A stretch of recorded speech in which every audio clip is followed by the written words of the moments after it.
एक गुफा में जिनी नाम की एक बकरी रहती थी। उसके 4 बच्चे थे। एक दिन जिनी ने अपने बच्चों से कहा, बच्चों, मैं जंगल में हरी हरी घास लेने जा रही हूँ। तुम सब घर पर ही रहना, बाहर मत जाना। यह कहकर जिनी जंगल में चली गई। जिनी का सबसे छोटा बच्चा गोलू बहुत नटखट था। वह छिपकर अपनी माँ जिनी के पीछे पीछे चला गया। जंगल के पास एक नदी थी। नदी के किनारे हरी हरी झाड़ियां थीं।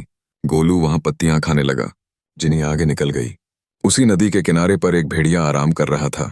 उसने बकरी के बच्चे को देखा और सोचने लगा, इसका मांस बड़ा कोमल होगा, आज मैं इसे खाकर अपना पेट भरूंगा। वह धीरे धीरे बकरी के बच्चे के पास पहुंचा और बोला, बेटा, क्या कर रहे हो? भेड़िए को देखकर गोलू घबरा गया, पर बोला कुछ नहीं। भेड़िया फिर बोला, पेट भर के खा लो, फिर मैं तुम्हें खाऊंगा।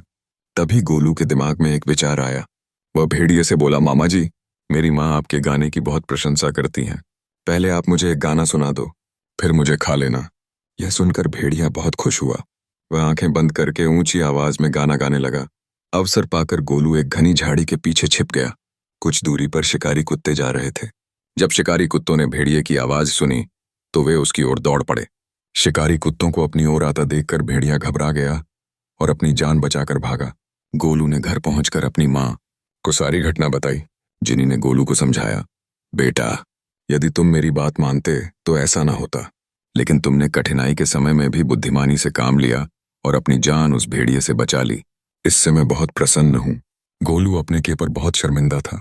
उसने अपनी माँ से क्षमा मांगी और वादा किया कि अब वह सदैव बड़ों की बात मानेगा। तो कैसा लगा ये आपको स्टोरी? अगर अच्छा लगा हो तो हमारे वीडियो को लाइक और सब्सक्राइब जरूर करें।